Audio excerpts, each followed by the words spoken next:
रिपु को रिपु समझेंगे तो नियंत्रण का मार्ग प्रशस्त होगा। रिपु माने शत्रु, कामक क्रोधादि जो हैं ये रिपु हैं, माने मनोविकार हैं, शत्रु हैं। तो जानने से भी शत्रु को शत्रु पहचान जान लें। शत्रु को मित्र समझेंगे तो बहुत आघात होगा।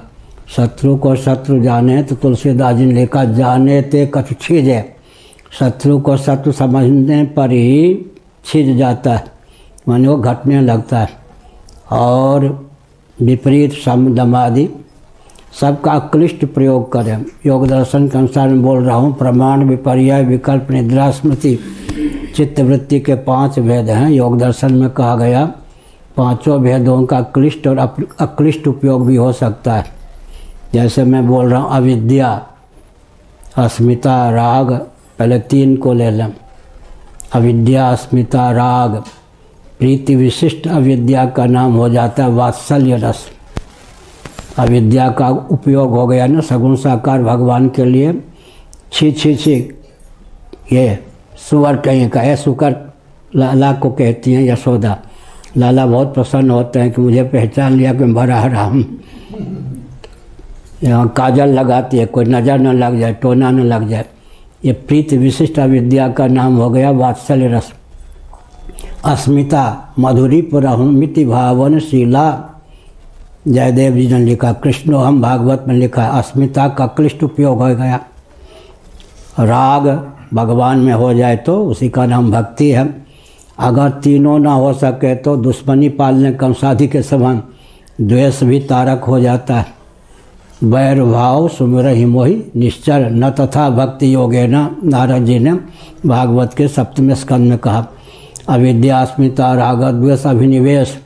अभिनिवेश का मतलब अत्यंत आसक्ति, ममतास्पद में अहमता जाके चिपक जाए, उसका नाम अभिनिवेश। अभिनिवेश भी तारक हो जाता है कंसादि में। ये उसमें वो जो आया था हिरण बन के, कौन आया था? मारीच। उसको वो आया राम आ गया मार डालेगा। नहीं, उसे मारे बिना मैं नहीं रहूँगा, वो मारे बिना नहीं रहेगा। ये हुआ ना। तो यही भगवान सगुण साकार रूप में जब अवतीर्ण होते हैं या हम सगुण साकार मानते हैं तो जितने भक्ति का अगर सार बतावें तो जितने भवरोग में हेतु हैं सब भगवदर्थ हो जाएं तो तारक हो जाते हैं। भक्ति का अर्थ ही होता है विद्या का क्लिष्ट उपयोग, मोह का क्लिष्ट उपयोग। भगवान बैठे हैं पास में ही लगा, वियोग हो गया। तो ये क्या हुआ? सब जितना आजकल तो भक्ति रसायन हमारे पूज्य गुरुदेव का संस्कृत में ग्रंथ है, उनकी आज्ञा थी तो मैं हिंदी में अनुवाद कर रहा हूँ। 3-4 दिन में ग्रंथ पूरा हो जाएगा, फिर प्रूफ देखूँगा। स्वयं कंपोज करता हूँ। भक्ति का अर्थ ही होता है जितने मारक भाव हैं सबको तारक बना लेना, यही भक्ति है विशेष। अविद्या के विषय भगवान हो जाएं तो तर जाएंगे, अस्मिता के विषय भगवान हो जाएंगे तर जाएंगे, राग के विषय हो जाएं तो भगवान हमको तार ही देंगे, द्वेष के विषय हो जाएं तो तर जाएंगे, अभिनिवेश के विषय हो जाएं तो तर जाएंगे। इसलिए भगवान को सगुण साकार मानने पर जितने भव रोग हैं सब के सब भवतारक बन जाते हैं। ये विशेषता है। आगे